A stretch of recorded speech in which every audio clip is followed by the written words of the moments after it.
जदि आपणको भी केक बनैबा पे बहुत भारी काम लगुच ताहले एई वीडियोटी आपण माननकु हेल्प करिवो काहेकि ना सबुठु कम सामान रे आ सबुठु कम समय रे एई ओरियो आइसक्रीम केक बनै परिबे। एई आइस केक को जो माने फर्स्ट टाइम बनौछने से माने परफेक्ट बनै परिबे, सेटा भी बिना ओवन बिना बेकिंग रे एते परफेक्ट बनिबो आपण माने निजे ही विश्वास करि पारेबेनी। ताहले चलंतु आज रो एई वीडियोटी स्टार्ट करिबा। एई आइसक्रीम केक को बनैबा पे प्रथमे आमे नबा क्षीर। एठी नेछि मु हाफ लिटर क्षीर। एबे आमे क्षीर को भल भाबरे फुटेइबा। सेई भितरे कौन करिबा ना गोटे बाउल ले 2 चम्मच कॉर्नफ्लोर नै जिबा आउ सेथिरे क्षीर देकी भल भाबरे मिक्स करि नबा। जेते बेले कॉर्नफ्लोर को मिक्स करिवे ना जमा भी हमरो क्षीर रे लम्स नथिबो, ध्यान रखिबे। एबे हमरो परफेक्ट मिक्स हे जेछि कॉर्नफ्लोर आउ क्षीर। एबे आमे देई दबा क्षीर रे। एठी मन रखिबे क्षीर रे कॉर्नफ्लोर ऐड करि सारला परे कंटीन्यूअसली मिसेई चालुथिबे नहले तळपटरु लागि जिवो।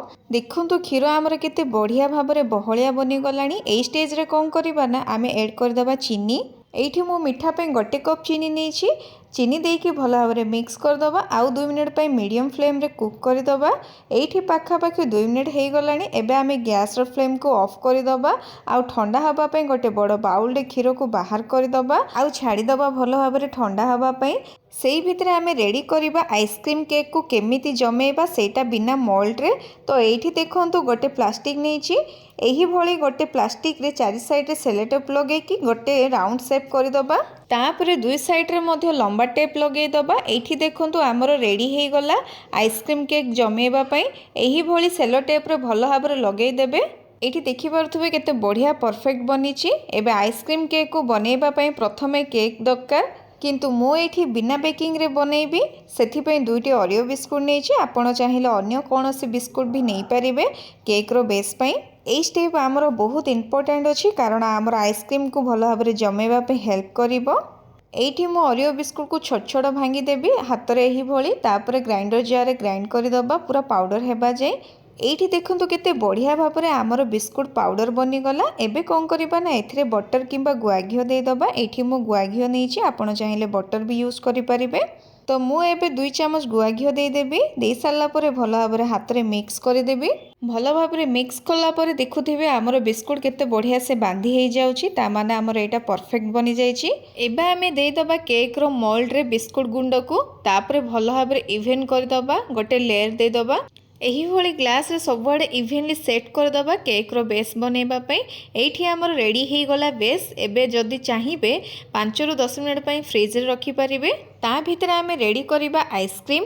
तो प्रथमे आमे आइसक्रीम को ब्लेंड करिबा। एठी मु 1 कप क्रीम नेछि, आपण माने चाहिले एठी अमूल फ्रेश क्रीम मध्ये नै परिबे। तो एठी आमे भल भाबरे ब्लेंड करि नबा। जेमिति हमर क्रीम पूरा परफेक्ट फ्लफी हेइनी सेही परी क्रीम को पूरा परफेक्ट ब्लेंड करिबा। एबे हमर आइसक्रीम पई क्रीम रेडी।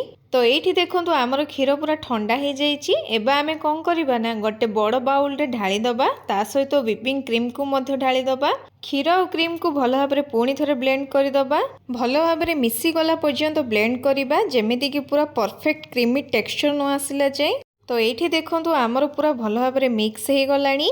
एई स्टेज रे ओरियो बिस्कुट को हल्का खंड खंड करी दे दबा। तापरे भल भाबरे मिक्स करि दबा। तो एठी हमर रेडी हे गला आइसक्रीम। एबे हमें ढाली दबा केक रो मोल्ड रे। एबे हमें फ्रीजर रे रखिबा सेट हबा पई मिनिमम 4 रु 5 घंटा पे रखिबा। जदि टाइम अछि पूरा राति सारा रखि परिबे आइसक्रीम भल भाबरे सेट हे जिवो। तो एठी देखंतु हमर आइसक्रीम केते बढ़िया से सेट हे जाइछि। एठी मु पूरा राति पई छाडी देथिली सेट हबा पई। प्रथमे हमें एई रेप को बाहर करिबा और हमें जो सेलोटेप लगे थिले सेई सब को धीरे धीरे खोलिबा। एठी देखंतु हमर केक केते सुंदर भाबरे बाहरी आसिला। एठी देखंतु हमर केक बढ़िया भाबरे सेट हेछि। एबे हमें केक को डेकोरेट करिबा। तो एठी मु ओरियो बिस्कुट को केक ऊपर फाळ फाळ करिकि दे देबी। आपण माने चाहिले बिना डेकोरेट करिकि मध्य खाई परिबे। चारिआडे एही भली दे दबा बिस्किट को। तापर 2टा रोल चॉकलेट को भांगी कि दे दबा।